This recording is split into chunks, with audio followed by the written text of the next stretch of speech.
These are some of the deadliest man-eating animals from around the world. The Sloth Bear of Mysore. The Sloth Bear of Mysore was, you guessed it, a sloth bear, and it originated from the Mysore state. The more you know, I guess. The bear began its attacks in the Navagara Hills specifically. It made its personal crib in the numerous boulder-covered hills, from which it would come down for a little grocery shop and forage in the fields. As its quote-unquote boldness increased, it began harassing people in both daylight and nighttime hours. You reckon they could have got like the homeowners association onto him? Bro, he's such a horrible neighbor. Daylight is fine, but harassing people at night? I just want to play 2K in peace, bro. In typical sloth bear fashion, the animal attacked the victims' faces with his claws and teeth. Those who did survive its attacks usually lost one or two eyes, some of their noses, while others had their cheeks bitten all the way through. Those who unfortunately passed away had their faces completely torn off their heads. At least 3 victims had been partially eaten before death. The bear's existence came into the spotlight thanks to this guy called Alam, who saw the bear and said, "Hold up, I know a guy," then rung up one of the most seasoned athletes in the sport of man-eater hunting.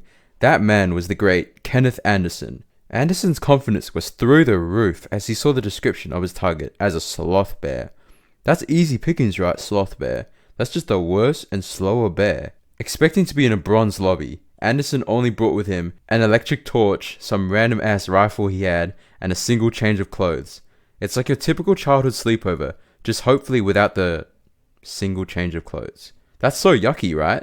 Yeah, no, everything else are essentials to an 8-year-old sleepover. Anyways, Anderson basically pulled up and wandered around for a bit, didn't find shit, claimed to have found the bear's crib, which could honestly be any abnormal cliff face, and then called it a day. It was time for round 2, and Anderson was called in yet again as another death was recorded. This time he received detailed information on the current whereabouts of the bear, and he was ready to go.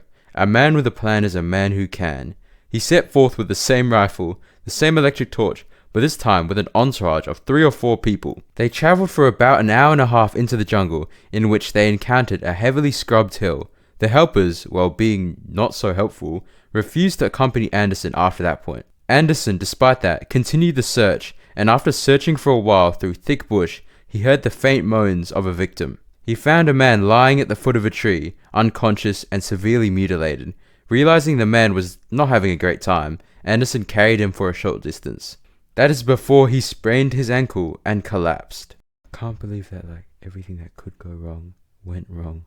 The victim died very shortly later in his arms, while Anderson himself was transferred into a local hospital after being found by a dozen villagers. 3rd time's the charm, they said, and this time Anderson had his lineups on lockdown. He camped at one tree that the bear had often mauled its victims at and waited eagerly for the bear to come. He waited from about 5 p.m. that day till around 11 p.m, and then he heard the bear digging for roots in the distance. An hour later than that, around midnight, the bear approached the tree.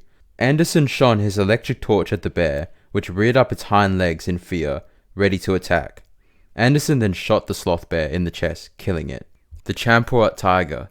In the dense forests of the Himalayan foothills, a chilling story emerged in the late 19th century that would forever engrave the name Champawat Tiger into history. This fabled beast, a Bengal tigress, terrorized villages of northern India and Nepal, leaving behind a trail of death and destruction wherever she went. The Champawat Tigress was responsible for a series of deadly attacks on humans in the Kumaon region of India. The Tigress was the Michael Jordan of the sport of human terrorizing for about 7 years, and has taken an absolutely devastating death toll of 436 human lives. Jeez, bro. She has been recognized by the Guinness Book of World Records as the animal responsible for killing the most people, which has yet to be triumphed. I guess you could say in this scenario, she puts the champ in Champawat. This tigress, and all animals in this list, have experienced likely some sort of injury or dental issue that renders them unable to hunt for their natural prey. Faced with a dire need for food, nutrition, a big thick-thighed goth girlfriend, the tigress turned to the villages and the settlements around the forest. Upon her first human kill, she was not taken seriously as there were occasionally reports of killings by wild animals within the dense, isolated forest anyway, so nobody batted an eye at this event. You're saying Dave got mauled by a Bengal tigress? Yeah, just like Tim did last week. It's really getting around pretty quickly, huh? Man, I sure hope Dave gets better soon, man. The government only began to act once she had already killed an astonishing 200 people. So you're telling me that the locals only realized after this tiger had killed like 200 people in such a short amount of time. It's like if your whole chemistry class is missing and you go like, yo teach, where my class at? And the teacher's like not even there because she also got mauled by this tiger. And so you're like, well, then you go home and then you get mauled by the same tiger and you're like, yeah, nah, this is not of any concern.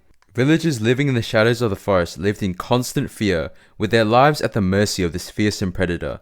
Panic started to spread like wildfire, leading to widespread hysteria and collapse of local economies. It was soon that the military pulled up to the function, but they were about as useful as a 19th century local militia force could be.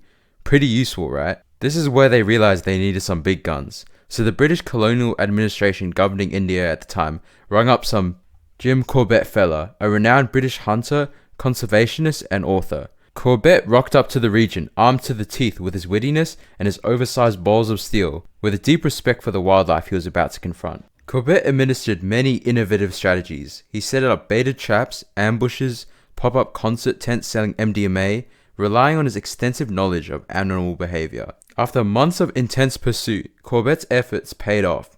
In the spring of 1907, when a tigress unfortunately killed a 16-year-old girl and left a trail of blood, Jim was hot on her tracks. He was able to locate and fatally wound the infamous Champawat Tigress, bringing its terror to an end.